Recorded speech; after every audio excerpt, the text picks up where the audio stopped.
मैं BCom first year first sem का company law का सब्जेक्ट पढ़ाने जा रहा हूँ, जो कि आरटीएम यूनिवर्सिटी नागपुर महाराष्ट्र का है सब्जेक्ट है। ध्यान देंगे स्टूडेंट्स, हम पढ़ रहे हैं contents of memorandum of association, है ना students. Contents of memorandum of association. अब मेमोरेंडम ऑफ एसोसिएशन किसे कहते हैं स्टूडेंट? MOA मतलब मेमोरेंडम ऑफ एसोसिएशन।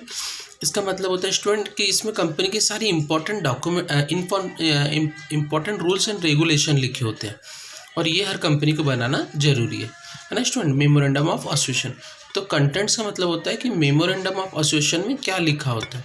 तो देखेंगे स्टूडेंट क्या क्या लिखा होता है। उसमें लिखा होता है नेम क्लॉज, है ना, domicile clause, object clause, liability clause, capital clause and association of subscription clause, है ना स्टूडेंट। तो देखेंगे स्टूडेंट, सबसे पहले हम पढ़ेंगे नेम क्लॉज। तो किसे कहते हैं name clause? The first clause of the memorandum require a company is to state its name. A company being a legal person must have a name to establish its identity. इसमें name clause में company का name लिखा होता है कि company का नाम हमें क्या रखना है ना student. The general rule is that a company में be registered with a name its like, but no company shall be registered by name which in the opinion of the central government is undesirable and in a particular which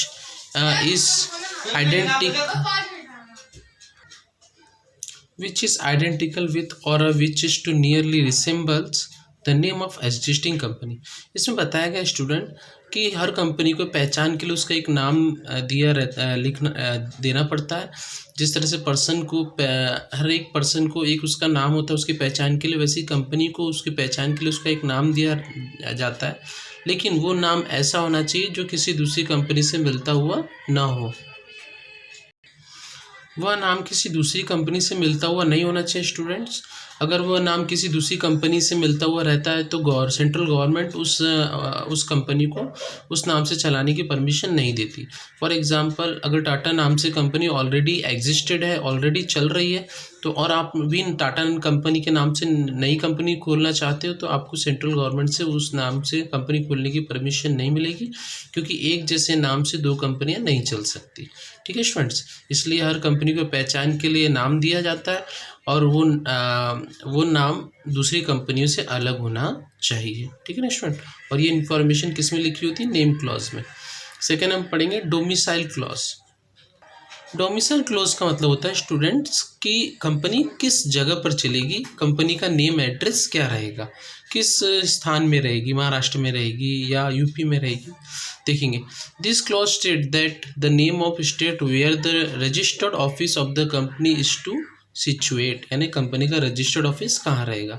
the registered office clause is important for two reason. Firstly, it's ascertain the domicile and nationality of the company.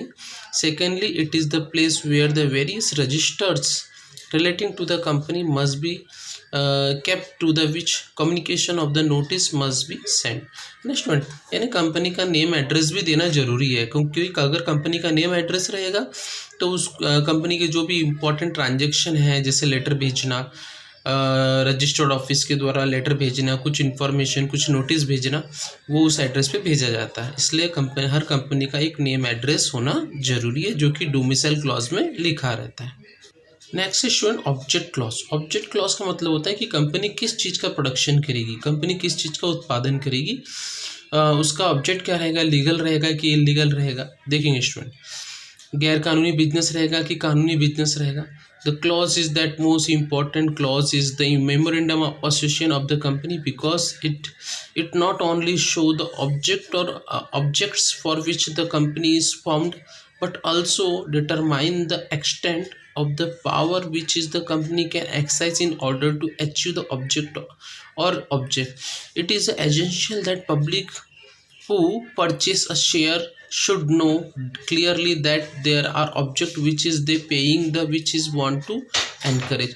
Student object clause में लिखा होता है कि company किस चीज़ का business करेगी, और जिस समय कंपनी शेयर बेचती है शेयर होल्डर को, उसी समय कंपनी अपने ऑब्जेक्ट्स भी बता देती है कि वो किस चीज़ का प्रोडक्शन करेगी, है ना स्टूडेंट। बिजनेस कैसा रहेगा इस तरह से, if the company does any act which is beyond to scope of object clause then such act will be illegal.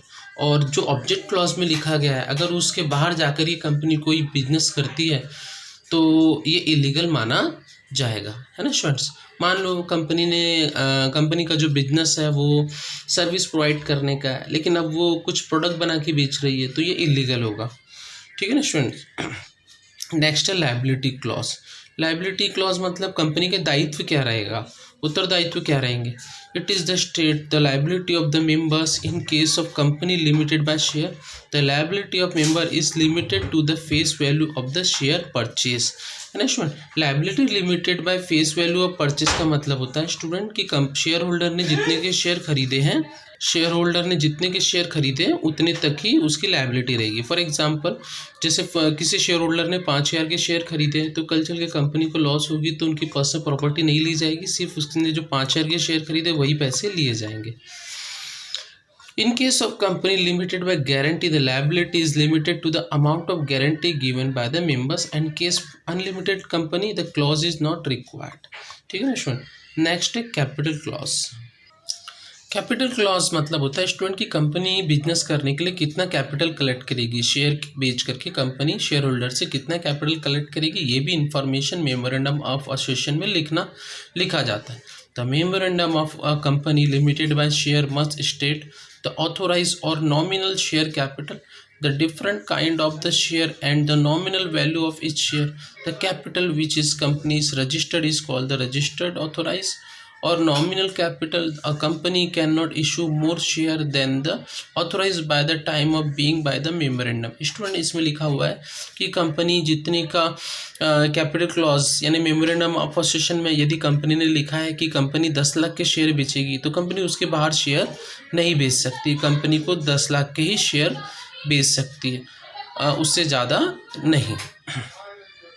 और लास्ट स्टूडेंट एसोसिएशन और सब्सक्रिप्शन क्लॉज।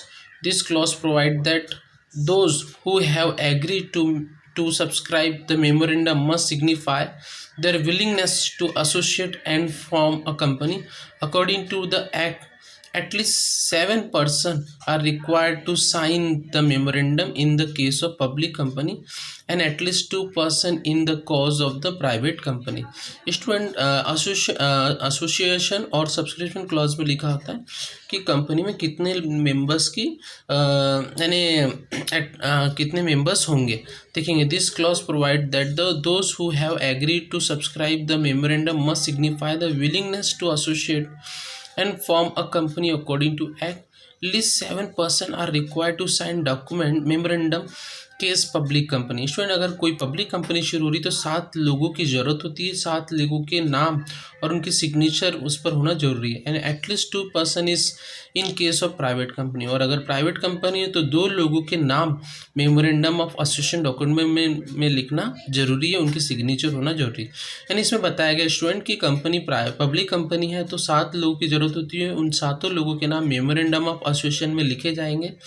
और अगर प्राइवेट कंपनी है तो 2 लोगों की ज़रूरत होती है और उन दोनों के नाम मेमोरेंडम ऑफ एसोसिएशन डॉक्यूमेंट में लिखना जरूरी है स्टूडेंट्स, ठीक है स्टूडेंट्स। और मेरे चैनल को सब्सक्राइब कर लेंगे, और ये बहुत ही IMP क्वेश्चन है और हर साल ये पेपर में आता ही है स्टूडेंट्स।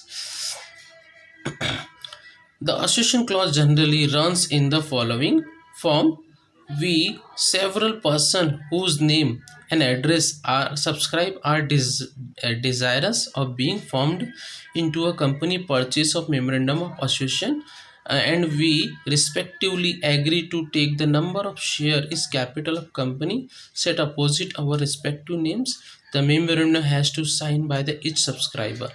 स्टूडेंट इसमें बताया गया है कि जो भी मेंबर्स रहेंगे, जैसे कि 7 मेंबर्स है तो उन 7 मेंबर्स के name and address memorandum of association में लिखना जरूरी है अगर पब्लिक कंपनी है तो। और प्राइवेट कंपनी के लिए 2 लोगों की ज़रूरत होती है तो उन दोनों के नाम तो लिखना ज़रूरी है ही, और उनके एड्रेस भी उसमें लिखना होना ज़रूरी है स्टूडेंट्स, है ना स्टूडेंट्स। तो इस तरह से ये पॉइंट्स था 6 वाला, और इसमें 6 ही पॉइंट्स दिए हुए स्टूडेंट्स, और ये बहुत ही IMP क्वेश्चन है, हर साल पेपर में ये आता ही है। और आपको अगर और भी कुछ इंपॉर्टेंट क्वेश्चन चाहिए तो आप मेरे चैनल्स को सब्सक्राइब कर लेंगे स्टूडेंट्स।